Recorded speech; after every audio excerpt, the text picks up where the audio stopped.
Sebelum hari ni saya nak buatkan air, orang kata air jus untuk kita, air kesihatan. Pertama sekali, you all kena rendam dulu buah-buahan dalam masa 5 minit. You kena rendamkan. Ini adalah saya gunakan orang kata air ni, kita nak gunakan jus untuk kita nak darah kita cantik. Okey, kita masukkan masukkan buah pelam kita. Bahan-bahan dia mudah. Pertama, sebelum kita nak buat air kesihatan ni, kita rendam dulu. Nampak? Dengan garam.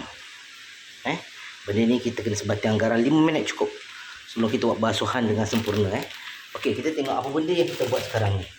First, ini adalah kopi sungguh. Nanti air racik-racikkan. Ini brokoli, saya racik-racikkan supaya rendam. Brokoli. Okey. Ini adalah cherry tomato. Minggu lepas kita dah minum cherry, tapi ini adalah cherry tomato. Ini halia. Minggu lepas kita dah pakai halia tua. Sekarang kali ni kita pakai halia muda pula. Ini buah pelam. Ini buah pelam bukan daripada China, dari Afrika. Buah cherry ni cherry Jepun. Okay, ini brokoli. Okay. So kat sini matlamat utama, remember kita nak ambil zat. Kita nak ambil zat bermakna kita nak ambil air dia. Teknik saya ni, saya akan blenderkan dia, kucau blender. Tuan-tuan dan puan, pertama kita ada cherry.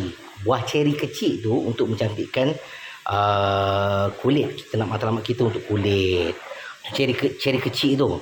Lepas tu kita ada halia. Halia sifat dia apa? Halia sifat dia untuk hidupkan darah. Lepas tu kopi sungguh. Apa matlamat kopi sungguh? Kopi sungguh untuk nak cuci kita punya hati daripada kan kita makan ubat Panadol, paracetamol, ubat-ubat semua ni kan. Sekarang ni kita ada kopi sungguh, ada halia, ada brokoli, ada buah pelang saya belum letak lagi lah, tapi kita akan masuk air warna kopi ungu.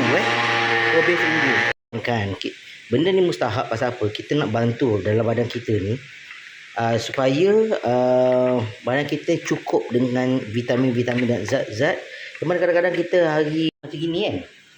Jadi macam gini contoh, minum, dia akan bantu untuk anda sihat.